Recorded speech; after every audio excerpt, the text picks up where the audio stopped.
సుబ్బు గురించి ఈ సినిమా గురించి చాలా మాట్లాడాలని ఉంది. బట్ మాట్లాడితే అందరూ వెళ్ళిపోతారు, ఎందుకంటే అంత కంటెంట్ ఉంది.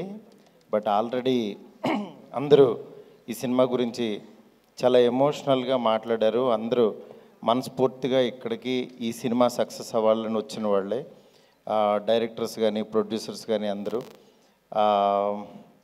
ఈ సినిమాతో యాక్చువల్గా నాకు ఫస్ట్ సుబ్బు ప్రతిరోజు పండుగ అయిపోయిన తర్వాత నాకు తేజు అన్న ఒకసారి ఒక కథ వినాలని చెప్పి నాకు సుబ్బు నా దగ్గరికి పంపించాడు. తేజు పంపిస్తే కథ విన్నాను. కథ విన్నప్పుడే అంటే తను నిజంగా నార్మల్గా ఇలా కనిపిస్తూ ఉంటాడు.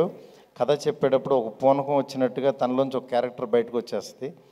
ఆ క్యారెక్టర్ చూసి భయం వేసింది. నిజంగా ఆ ఎనర్జీ కనుక స్క్రీన్ మీదకి తీసుకొస్తే డెఫినెట్గా ఒక మంచి డైరెక్టర్ అవుతాడని ఆ రోజు నమ్మి బయటకు వచ్చి యాక్చువల్లీ తేజుతో ఈ సినిమా చెయ్యి తమ్ముడు, డెఫినెట్గా చాలా బాగుంటుంది, ముందు డైరెక్టర్లో అయితే మ్యాటర్ ఉంది అని అన్నాను. నిజంగా అలాగే సోలో బతికే సో బెటర్ చాలా బాగా తీశాడు. దాని తర్వాత నేనే పిలిచి యాక్చువల్గా అప్పుడు రాజేష్ గారితో యాక్చువల్ ట్రావెల్ అవుతున్నప్పుడు నీతో ఎప్పుడైనా సరే ఒక సినిమా తీద్దాము అని చెప్పి మా ప్రొడక్షన్లో అడ్వాన్స్ ఇచ్చాను. ఇచ్చిన తర్వాత అక్కడి నుంచి యాక్చువల్గా ఒక జర్నీ స్టార్ట్ అయింది మా ఇద్దరికి.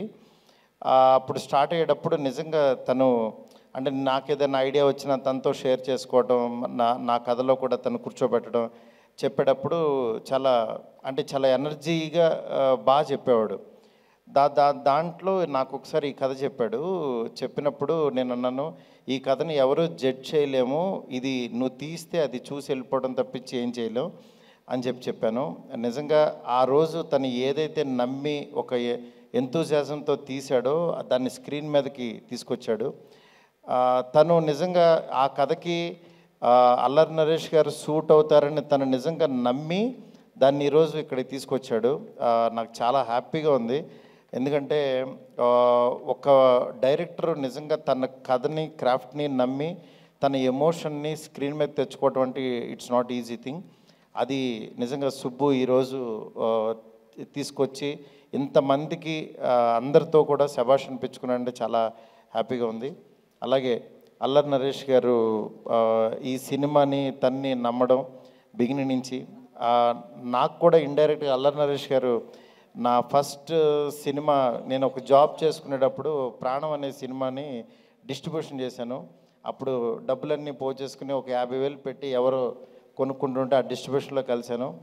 ఆ సినిమాలో యాక్చువల్గా డబ్బులు పోయిన తర్వాత ఇక అప్పుడు యాక్చువల్గా ఏంటంటే సీరియస్గా ఎక్కడ పోయినాయో అక్కడ ఎత్తుక్కోవాలని చెప్పి యాక్చువల్గా ఆర్య సినిమా కొన్నాం. తర్వాత ఇక అక్కడి నుంచి మా జర్నీ స్టార్ట్ అయింది.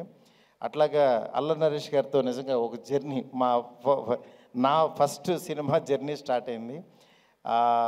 నెక్స్ట్ ఇక్కడ రాజేష్ గారు ఒక డిస్ట్రిబ్యూటర్గా నాకు తెలుసు చాలా నాళ్ళ క్రితం. తర్వాత నిజంగా ఆయన సినిమా ప్యాషన్ చాలా మంచి వ్యక్తి. ఇవాళ ఆయన లైనప్ చూస్తుంటే నిజంగా చాలా మంచి సినిమాలు తీసి చాలా పెద్ద ప్రొడ్యూసర్ అవుతారని చెప్పి మనస్ఫూర్తిగా నమ్ముతున్నాను. అంటే ఆయనకు ఒక యాజ్ ఏ ఆడియన్కి ఒక మంచి జడ్జిమెంట్ ఉంది. ఇవాళ ఆ జడ్జిమెంట్ తోటి ఈ సినిమా వస్తుంది. ఈ సినిమా ఇంకా షూర్ షార్ట్గా మంచి హిట్ అయ్యి టీం అందరికీ చాలా పెద్ద సక్సెస్ రావాలని చెప్పి మనస్ఫూర్తిగా నమ్ముతున్నాను. Thank you so much. నేను మీలాగే ఈ సినిమాకి యాజ్ ఏ ఆడియన్గా ఎదురు చూస్తున్నాను. సుబ్బు డెఫినెట్గా ఇది మంచి సక్సెస్ అవుద్దని చెప్పి థియేటర్లో అందరూ ఎంజాయ్ చేస్తారని మనస్ఫూర్తి కోరుకుంటున్నాను. Thank you so much. మాకు తెలుసు మీకు రాజాసాబ్ షూటింగ్కి లేట్ అవుతుందని. ఏంటండి? రాజాసాబ్ షూటింగ్కి లేట్ అవుతుందని చెప్పమన్నారు. నా షూటింగ్ అయిపోయిందండి. Thank you sir, thank you.